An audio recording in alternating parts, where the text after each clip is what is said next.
Perdón. Tome su asiento. Que Dios nos bendiga, hermanos. Que el Señor sea con cada uno de los que estamos aquí en su casa. Y que el Señor nos llene de fe. La Biblia dice que la fe viene por el oír palabra del Señor.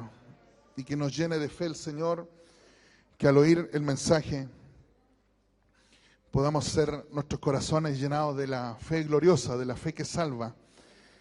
Porque hay una fe que se impulsa por las emociones, pero hay una fe que profundiza en nuestras convicciones. Y cuando llegan nuestras convicciones, nuestra forma de pensar, nuestra forma de adorar, nuestra forma de servir, cambia toda la perspectiva. Y que Dios nos ayude para que podamos tener esa fe salvadora, esa fe redentora, esa fe que penetra y penetra hasta lo más profundo de nuestro ser. Bendito sea el nombre del Señor, porque la Biblia dice que las Escrituras tienen una cualidad, y la cualidad que tienen las Escrituras es que ellas son, dice la palabra del Señor, es cortante, y dice que penetra, y penetra hasta discernir. Y yo siempre me he dado cuenta que cuando uno tiene hambre, las Escrituras se dan cuenta que uno tiene hambre. La Biblia se revela, se muestra. El espíritu que está detrás de este libro sagrado que nosotros abrimos y predicamos, ese espíritu discierne si cuando no abrimos la Biblia tenemos el interés de conocerla a Él o simplemente lo estamos leyendo de una manera religiosa. Porque a mí me ha pasado que cuando leo pasajes hay veces que no lo entiendo, pero cuando uno lee ese mismo pasaje en una necesidad, en una angustia, en una tristeza, es el espíritu el que está detrás de estas letras, el que discierne lo que hay en el corazón del ser humano, y podemos encontrar verdades profundas, verdades trascendentales. Podemos encontrar, bendito sea el nombre del Señor, con verdades que consuela, porque la palabra del Señor es suficiente revelación de Dios para el ser humano, porque el espíritu que está en la palabra del Señor es Cristo. Él es el espíritu de la profecía, Él es el espíritu que está ahí. Bendito sea el nombre del Señor. Por eso, gloria a Dios por los que aman la palabra, gloria a Dios por los que leen la palabra, gloria a Dios por los que escudriñan la palabra, porque en ella se encontrarán riqueza que no hay en los bancos de este mundo, que no hay en los palacios de este mundo, ni el Vaticano con todo su oro tiene la riqueza que la palabra del Señor tiene para el ser humano, para el hombre, para la mujer, que con un corazón sincero puede acercarse a ella y puede pedirle a Dios que Él se revele. ¿Cuántos han venido a escuchar una palabra del Señor? De verdad, ¿cuántos hemos venido a escuchar palabra de Dios? Por eso cuando los discípulos le dijeron, Señor, límpianos, y el Señor dijo, no, ustedes la palabra ustedes ya han sido limpiados. El centurión tenía tanta confianza en la palabra que le dijo, mira, no es necesario que vayas a mi casa, porque tengo la certeza que si tú dices la palabra, mi siervo en mi casa sanará. Bendito sea Dios. A veces nos desesperamos porque queremos que el predicador, el ungido, el maestro ponga su mano y nos toque. Hermano, una palabra de Dios vale más que todos los toques de este hombre, de los hombres de esta tierra. Puede que tú hayas venido aquí y nadie te ponga la mano, pero si tú te vas con una palabra puede llevar a tu casa redención, una palabra puede llevar sanidad, una palabra puede llevar libertad, una palabra de Dios puede transformar la vida del ser humano. Yo creo en el poder de la palabra. ¿Cuántos de verdad creen en el poder de la palabra? Bendito sea Dios. A propósito de octubre, que es el mes de la Reforma, cuando la iglesia estaba unida al Estado y se vendía en indulgencia, vino una palabra de Dios sobre Lutero.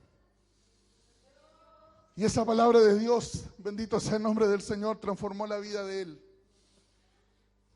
Él leyó Romanos capítulo 1 y leyó esa frase maravillosa que dice que en el Evangelio la justicia de Dios se revela por fe y para fe, y cita al profeta del Antiguo Testamento y dice, y como está escrito, mas el justo por la fe vivirá. Y esa palabra, hermano, le golpeó tan fuerte en la mente a Lutero, que dijo que andamos vendiendo indulgencia, que andamos haciendo mercancía de la fe. Si el justo no va a vivir porque comprara más o menos indulgencia, el justo vivirá por la fe que habita en su corazón. Bendito sea el nombre del Señor. Por eso no hay cosa más hermosa que escuchar palabra de fe, porque es nuestro corazón el que se llena de fe. Y cuando yo escucho la palabra de Dios y mi corazón se llena de fe, la Biblia dice que esa fe es la que nos va a sostener. Esa es la fe que nos va a ayudar. Esa es la fe que proviene de Dios, la fe que proviene de su palabra, es la fe que nos va a ayudar. Y gente que está allá afuera asustada, inclusive hay pastores creyentes que andan asustados por la persecución que pueda venir a la iglesia. Si viene persecución, si viene lo que viene en contra de la iglesia del Señor, el justo por la fe vivirá. El justo por la fe de Cristo, por la palabra del Señor. La palabra será nuestro sostén. Así como fue la palabra, el sostén en los tiempos de Lutero, podrá ser nuestra fe cuando el secularismo trate de abordar nuestra sociedad. Cuando nuestros hijos le digan que no es viable creer en Dios. Cuando todas las personas dejen de creer, podremos decir la palabra de Dios sigue siendo la voz de Dios para el ser humano, aun cuando el ser humano se oponga a él. Bendito sea el nombre del Señor. Bendito sea su nombre para siempre. Por eso creo que nuestros viejos pentecostales no se equivocaban, sin desmerecer nada del culto, porque todo es precioso y valioso. Pero es lo central, es lo medular, es lo que nos llevamos. Por eso nuestros hermanos antiguos decían, vamos a pasar a lo más importante de la reunión. ¿Y cuántos creen que es lo más importante de la reunión? Sin desmerecer nada de lo que hacemos. Que Dios nos perdone si desmerecemos la alabanza, si desmerecemos la ofrenda, la oración, el tiempo de comunión. Yo creo que hasta cuando nos despedimos y nos vamos es importante. Pero más importante es escuchar lo que Dios tiene para nosotros. Trajeron Biblia, ¿no es cierto? Evangelio de Juan, capítulo 3.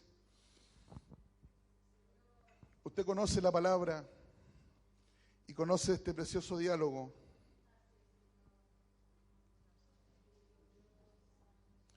que tiene Jesús con este principal entre los judíos.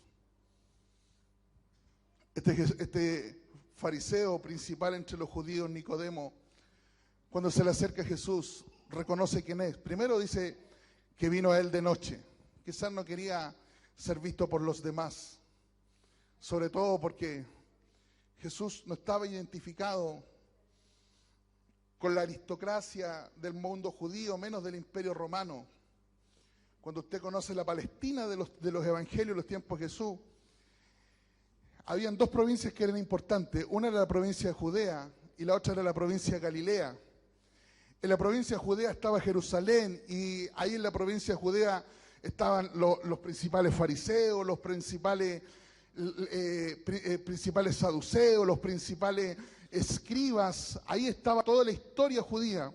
Y en Galilea, que era el lugar donde Jesús nació, en Nazaret, era el lugar de dos tribus que el Antiguo Testamento no nos cuentan mucha historia, pero habitualmente era una provincia que acogía a mundo gentil, a lo que nosotros denominaríamos los inmigrantes, y habitualmente las cosas malas que podrían padecer en la Palestina venían de ahí, de la Galilea, y no era una cuestión nueva que nacía ahí en Jesús. Ya el Antiguo Testamento nos daba luces de que Galilea no era un buen lugar. De hecho, Isaías va a decir que en la Galilea de los gentiles, y esa expresión era como una manera de hablar despectivamente de aquella provincia. Y gloria al Señor, porque el Cristo que nosotros servimos, que predicamos, el Redentor entre Dios y los hombres, no viene de la aristocracia ni de la alta alcurnia. Él viene de la Galilea de los gentiles. Él viene de Nazaret. Bendito sea el nombre del Señor. Y lo más probable es que Nicodemo se enfrentara a otro escenario, y por lo mismo no quería estar muy cerca de Jesús ni que la gente supiera quién era el maestro. Pero él reconocía en Jesús que él era un maestro y que Dios estaba con él, porque él le dice, mira, maestro, sabemos que vienes de Dios. ¿Y por qué sabemos que vienes de Dios? Porque nadie podría hacer las señales que tú haces si Dios no estuviera con él. Bendito sea el nombre del Señor. Nadie podría hacer las cosas. Y ahí es donde Jesús lo golpea, y en mi juicio lo golpea con una temática que en la mente de Nicodemo era literalmente para confrontar su religiosidad y ponerlo a las puertas del reino de Dios. No desconozcamos que los fariseos eran una de las sectas más estudiosas del Antiguo Testamento, eran una de las sectas que más conocían las Escrituras, aunque añadían muchas tradiciones humanas y le habían, lo voy a decir así, le agregaban interpretaciones de las interpretaciones de las interpretaciones. Porque si Jesús le hubiera dicho lo que le dice a Nicodemo, a la mujer samaritana, a lo mejor lo hubiéramos entendido más fácilmente. Si se lo hubiera dicho, no sé, al endemoniado de Gadara, lo hubiéramos entendido más fácilmente. Pero Jesús le dice a alguien que conocía supuestamente el camino para Dios, alguien que supuestamente conocía las Escrituras y la revelación de Dios, que conocía el decálogo del Antiguo Testamento, le dice, mira, de cierto te digo, que el que no naciere de nuevo no puede ver el reino de Dios. Y ahí, a mi juicio, Nicodemo entra en un conflicto personal, mental, sobre todo porque él tenía la concepción que para entrar en el futuro reino de Dios, el cumplimiento irrestricto de la ley y de las ceremonias religiosas era la única condicionante, y lo más probable es que él era alguien que se esforzaba por cumplir y hacer que los demás ahí la cumplieran. Pero Jesús estaba en otra actitud. Bendito sea el nombre del Señor, porque Jesús no traía la religión ceremonial a cuesta, Él traía el reino de Dios. Bendito sea el Señor. Por eso Juan el Bautista, él decía, preparen el camino, porque el reino de Dios se ha acercado. El reino de Dios no era un lugar físico como los judíos lo pensaban, ni era un posicionamiento político. El reino de Dios era una persona, Cristo era el reino de Dios, su mensaje, su obra, sus acciones, lo que Él iba a hacer aquí en la tierra era el reino de Dios, el cumplir los mandatos que Él expusiera, eso era el reino de Dios. Por lo tanto, si yo lo interpreto a mis zapatos, lo más probable es que no entienda Nicodemo, pero Nicodemo tenía otros zapatos, tenía los zapatos de una religión ceremonial externa que no lograba penetrar el corazón del ser humano. Pero Jesús nos ama tanto que Él no quiere que nos quedemos en lo superficial de afuera. El Señor quiere penetrar nuestros corazones. El Señor quiere llegar a la raíz de nuestra alma. Bendito sea el nombre del Señor. Por eso le dice Nicodemo, debéis nacer de nuevo. ¿Qué entendió Nicodemo eso? Lo entendió desde la perspectiva natural. Y cuando lo entendió de la perspectiva natural, le dijo, es imposible, porque como yo soy un hombre viejo, puedo entrar al reino de los cielos. Y a veces es lo que nos pasa cuando nosotros le predicamos a una persona que no conoce al Señor y le decimos nacer de nuevo.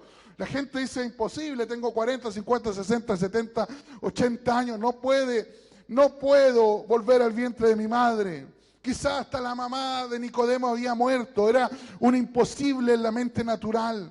Pero aquí es donde quiero que usted capte cómo el Señor Jesús no está hablando, aunque está usando términos terrenos, Él está hablando de una verdad que es mucho más profunda, que es mucho más trascendental que el nacimiento físico de una persona. Él está hablando de un nacimiento que recobra un tinte, lo voy a decir así, de absoluta espiritualidad. Jesús le dice de esta manera, en el versículo número 5, de cierto te digo, que el que no naciere del agua y del Espíritu.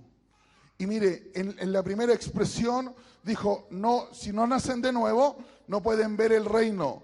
Pero aquí se pone mucho más condicionante, porque Jesús dice, miren, si no nacen del agua y del Espíritu, no solo no lo podrán ver, sino que tampoco podrán entrar en él. Se nota la diferencia, hace del verbo ver al verbo entrar. Una cosa es ver, otra cosa es entrar. Pero tanto para ver el reino como para entrar al reino, la condición es la misma. ¿Cuál es la condición? Debéis nacer. ¿Cómo es la condición? Debéis nacer de nuevo. Y cuando Jesús habla de nacer del agua, esto nos habla, lo voy a plantear así en términos muy sencillos, a modo que me entienda. Ahí está Jesús hablando del acto precioso de la regeneración. ¿Qué es lo que es la regeneración? El acto donde el Señor limpia el pecado del ser humano. Bendito sea el nombre de Dios. Cuando Jesús dice, el que no naciere de agua, el que no se lava, bendito sea el nombre del Señor, el que no quita el pecado en el sentido, lo voy a decir así, espiritual de su vida. Indudablemente, cuando hablamos de esto, nos tenemos que poner a los pies del Gólgota y entender que el único sacrificio expiatorio que puede lavar, limpiar, quitar el pecado de la humanidad es el sacrificio de Cristo en la cruz del Calvario. Cuando Juan el Bautista miró a Jesús, ¿qué es lo que le dijo? He aquí el Cordero de Dios. Él quita el pecado del mundo. Y fue en el único caso que de los sacrificios que la Biblia enseña que se ve un acto de quitar el pecado. Los sacrificios del Antiguo Testamento hacían el acto de cubrir el pecado, de tapar el pecado, pero no lograban ser la solución total al pecado. Por eso el oferente tenía que venir una y otra vez y presentar sacrificio una y otra vez y derramar sangre, y año tras año tenía que estar presentándose delante del sumo sacerdote con el fruto de su trabajo para expiar sus pecados, porque la sangre de los animales nunca pudo quitar el pecado, solo lo lograba cubrir, pero la sangre del Cordero de Dios, la sangre de aquel que murió en la cruz del Calvario, Él no cubre el pecado, Él lo erradica, Él lo saca, Él es capaz. Bendito sea el nombre del Señor. Yo no sé cuántos de los que están aquí han experimentado el poder perdonador del Señor, que Él viene a nuestra vida y Él perdona nuestros pecados, Él erradica nuestra pecaminosidad. Por eso la Biblia dice, si alguno está en Cristo, no hay condenación sobre él, porque sus pecados han sido puestos en la cruz del Calvario. Su maldad, la maldad suya, mi maldad, mi iniquidad, mi vergüenza, todo lo que la gente quiera culparnos, dice la palabra del Señor, que Él anuló el acta de los decretos que había contra nosotros, que nos era contraria, y la quitó y la puso en la cruz del Calvario, y dice que despojó a principados y potestades. Hay alguien que tiene que alabar a Dios esta noche. Él quita el pecado del mundo, Él quita la maldad del ser humano. Bendito sea su nombre para siempre. Él es la redención de la humanidad. Por eso Jesús le dijo a Nicodemo, el que no nace del agua, pero no solo del agua, no solo de esa limpieza gloriosa que el Espíritu Santo hace en nuestra vida, sino dice, y el que no nace del Espíritu tampoco puede entrar en el reino, no puede ver el reino. ¿Y qué es lo que es nacer en el Espíritu? El nacimiento en el Espíritu tiene que ver con el ser humano y con la plenitud del ser humano. Porque alguien podría decir, ¿y por qué tenemos que nacer de nuevo? Yo nací así y me voy a morir así. Porque Jesús nos da la respuesta en la siguiente frase del texto. Él dice, miren, Nicodemo, el problema aquí es muy sencillo. Lo que nace de la carne no tiene salida. Lo que proviene de nuestra naturaleza es carne. Carne, no estoy hablando de esto físico, estoy hablando de nuestra naturaleza y de nuestra naturaleza humana caída. Nosotros nacemos con una naturaleza caída. En Adán todo hemos sido pecado. Romanos capítulo 1, 2 y 3. Todos hemos sido pecado y todos hemos sido destituidos de la gloria del Señor. Y esa condena que pesa sobre la humanidad, esa condena que pesa sobre el ser humano, esa condena que pesa sobre todos nosotros, es porque nosotros hemos nacido después del paraíso, y después del paraíso todos hemos nacido porque ahí en la caída del ser humano, el ser humano permitió que el pecado entrara en nuestra sangre. Disculpe que lo diga en esta manera, pero es en nuestro ADN, es en nuestra propia sangre que nosotros tenemos una tendencia. Nosotros no nacimos con una tendencia hacia el Señor, nosotros tenemos una tendencia hacia el pecado. Por eso cuando nosotros hablamos de la obra gloriosa del Evangelio, tenemos que entender que el Evangelio no hace maquillaje al ser humano. El Evangelio cambia, transforma, hace un nuevo nacimiento. Esa es la esencia del cristianismo, esa es la esencia del Evangelio. Cuando el Señor iba a los lugares de trabajo a llamar a sus discípulos, no los dejaba en la misma condición, los transformaba de la pie a la cabeza, porque Jesús donde estuvo y la gente que estuvo con Él, el primer impacto que tenía venía en la vida de ellos es que ellos cambiaban, es que ellos transformaban, es que ellos nacían de nuevo. Por eso no hay señal más potente. Yo puedo llorar aquí y decir Dios está conmigo, pero eso no significa nada. Lo que significa que Dios está conmigo es que cuando me encontré con Él, algo en mí cambió, algo en mí fue transformado, algo sucedió, bendito sea el nombre del Señor. Hubo un amor que no entendía, hubo acciones que no entendía, empecé a comprender cosas que no comprendía.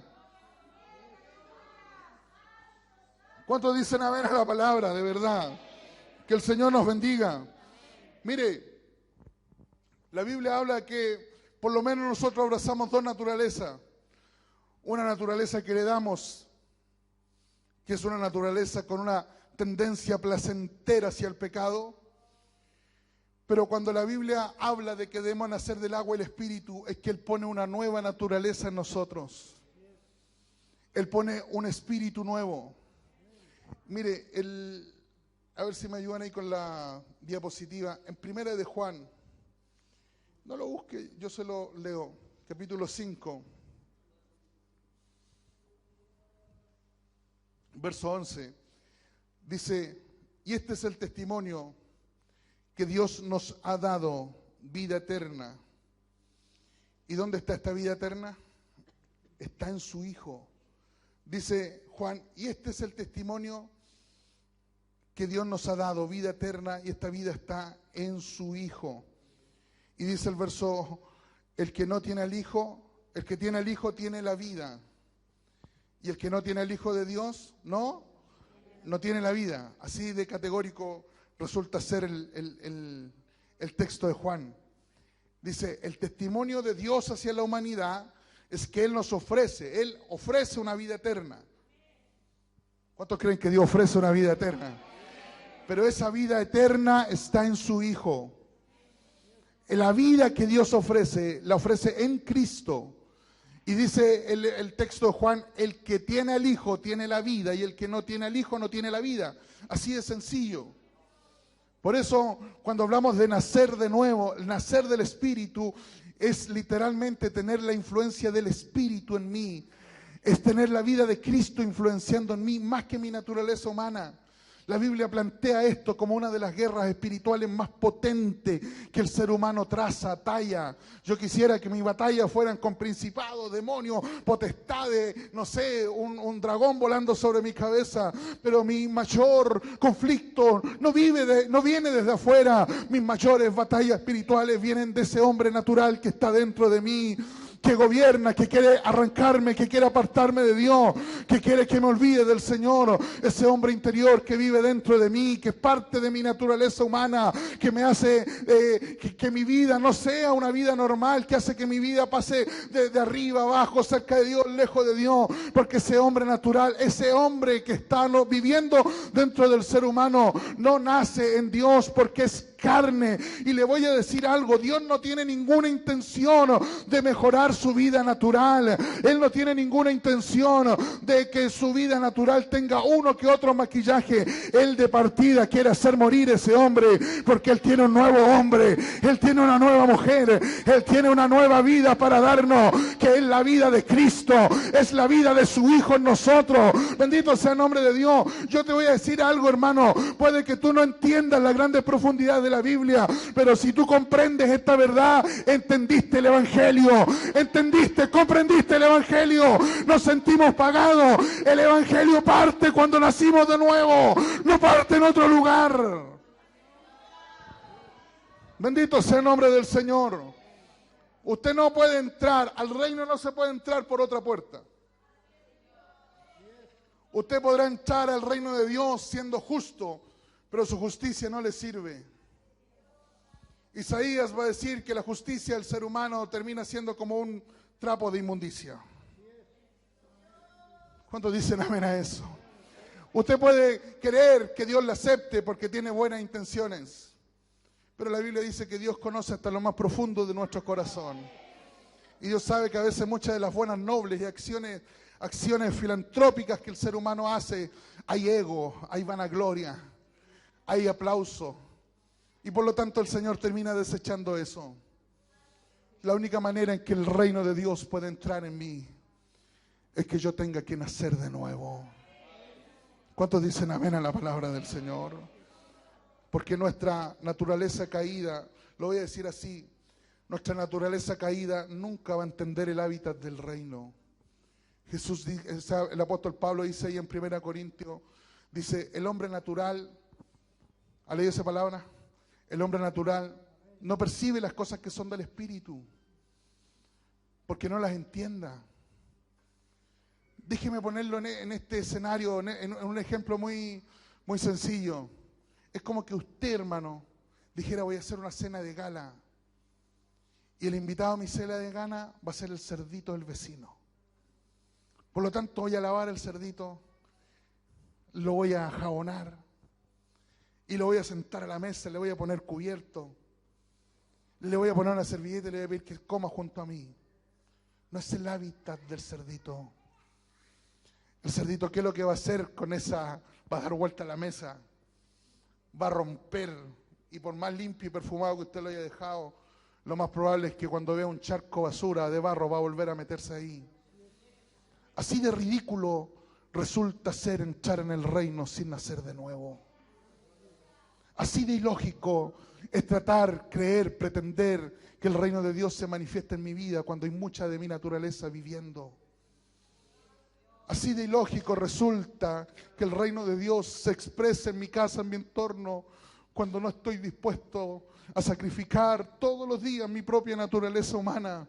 Cuando no estoy dispuesto a ir a la cruz cada día para decirle, Señor, por favor, hazme nacer de nuevo, porque la vida del Señor es una vida que se bebe diariamente. La vida de Cristo no se consume en una alabanza, la vida de Cristo no se consume en una oración, la vida de Cristo nace cuando yo estoy dispuesto a morir, cuando estoy dispuesto a decirle, Señor, me despojo de este Jonathan Reyes tan corrupto, tan lejos de Dios.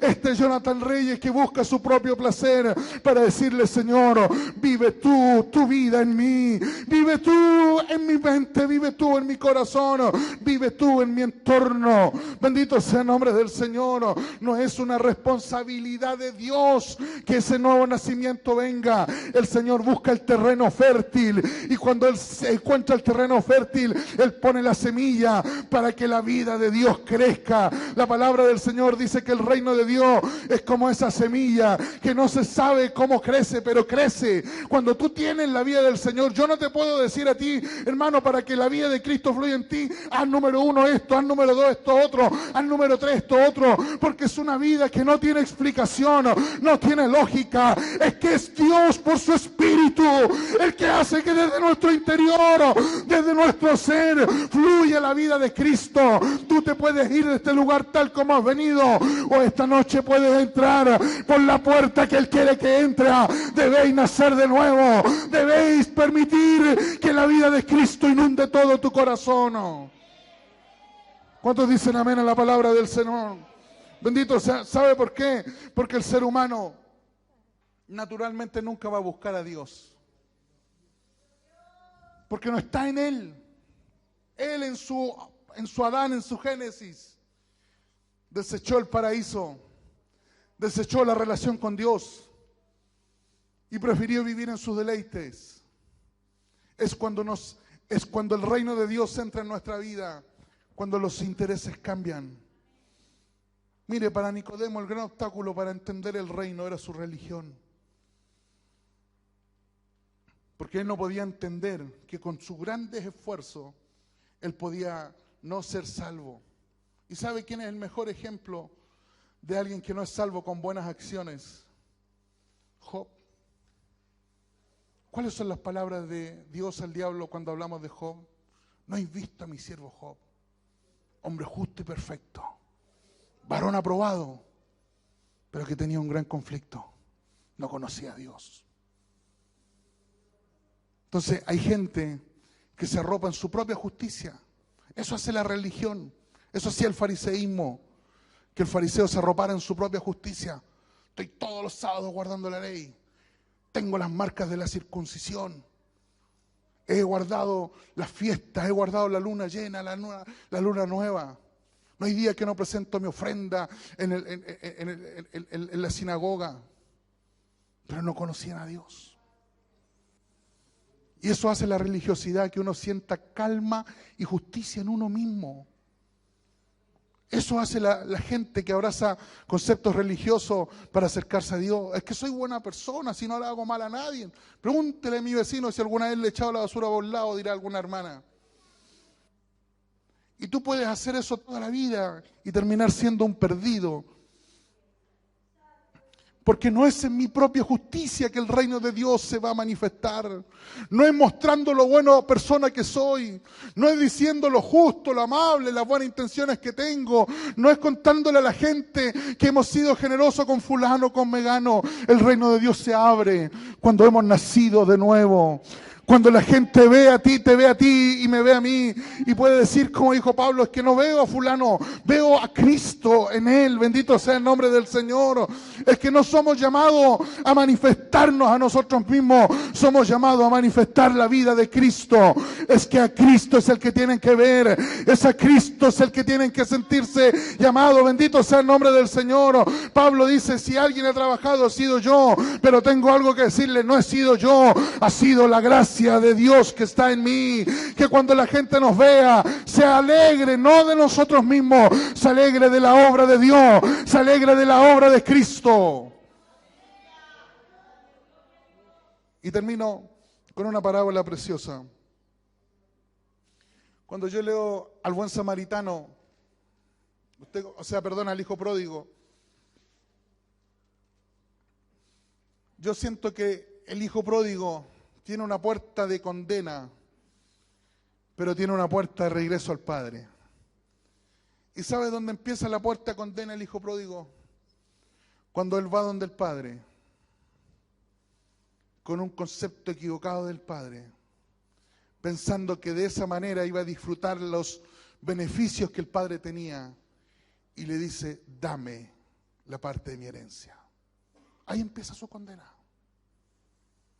Ahí empieza toda la tribulación más terrible que este joven acomodado, de buena familia, con buenos recursos podía tener. Dame. ¿Será que ahí también empieza la desgracia del creyente? Cuando cree que el Evangelio del Señor es un botiquín abierto, una farmacia donde yo voy a pedir. La desgracia de muchos creyentes es que creen que el reino de Dios se abre pidiéndole, exigiéndole. ¿Por qué voy a venir y presentarme delante de Dios y decirle, Señor, dame? ¿Cuál era la intención más profunda que había en el hijo pródigo al pedir la parte de su herencia? Es que él quería tener deleite, disfrute. Él quería tener placer. Y uno dice, ¿y en la casa del Padre no había todo eso? Sí lo había. Pero él pensaba que lo iba a disfrutar cuando él venía y decía, Padre, dame.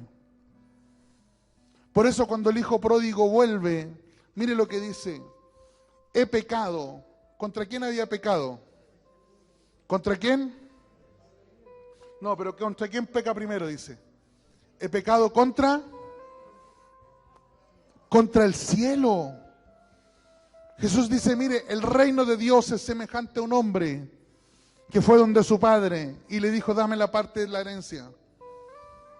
Y cuando vuelve donde el Padre le dice, he pecado. Ese es un símbolo, nos está hablando del reino. ¿Por qué el hijo pródigo pecó contra el cielo y pecó contra el Padre? Porque pecamos contra el cielo creyendo que la puerta para entrar al cielo es decirle, dame. Cuando mis primeras palabras para entrar al cielo es, Señor, hazme.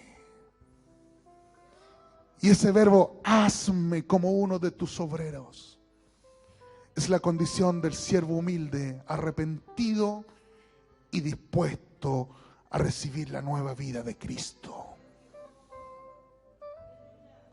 Cuando el hijo pródigo se pudo sentar a la mesa, comer el mejor becerro gordo, cuando dijo, dame, no. Cuando pudo ir donde el Padre y decirle, pequé contra el cielo porque tergiversé mi idea de Dios. Pensaba que el reino de Dios entraba así tal como yo soy. Y hoy he entendido que no voy a entrar al reino de Dios como estoy en la condición pecadora que soy. Al reino de Dios voy a entrar cuando le diga: Señor, he sido el más malo de los pecadores, he comido algarroba y mi pecado ha hecho que el cielo se ofenda y el Padre se ofenda. Pero aquí estoy para decirle: Señor, como el último de tus obreros, cámbiame. Como el último de mis obreros, transfórmame. Hazme una nueva criatura. Es cuando decimos: hazme una nueva criatura. Es cuando el Señor irrumpe para poner la mesa grande, para poner manjar. Bendito sea el nombre del Señor. Para matar el becerro gordo. El Señor tiene las más grandes bendiciones para tu vida. El Señor tiene los mejores deleites para tu vida. La puerta no es dámelo, Señor. La puerta es: hazme como uno de tus jornaleros. Porque de jornalero nos sentaremos en la mesa del Rey. ¿Cuántos quieren sentarse en la mesa del Padre? ¿Cuántos están dispuestos a decirle: Señor, hazme como uno de tus jornaleros? No quiero ser Nicodemo y andar preguntando cómo volver al vientre. Quiero nacer de nuevo. ¿Cuántos de verdad quieren nacer de nuevo? Tú puedes llevar años. Mire, Job lo perdió todo después de haber sido el más justo de los hombres. Pero cuando lo perdió todo, su mayor expresión, a mi juicio, de las cosas tan lindas que dice, porque Job dice cosas lindas, hermano. Él dice: si él me matara, en él esperaré. Él dice: yo sé que mi Redentor vive y al fin me levantará. Él dice: Jehová dio, Jehová quitó, y sea el nombre de Jehová bendito. Él le dijo a la mujer: hemos de recibir el bien y no el mal de Jehová. Pero a mi juicio, las palabras que más penetran, por lo menos en mi caso personal, mi alma, es cuando él dice: Señor, yo de lejos te había oído, pero ahora logro verte, ahora he sabido quién eres tú. Porque de qué nos vale llevar años en la iglesia si no lo vemos a Él, si no somos capaces de verle a Él, de ver a Cristo manifestado en nuestra vida, si estamos mirando mal la religión, mirando mal la forma, aquí nos vamos a quedar. Llénate de Cristo esta noche, llénate de Cristo esta noche. Él está aquí, su presencia gloriosa está aquí para llenar la vida del ser humano. Póngase en pie, por favor.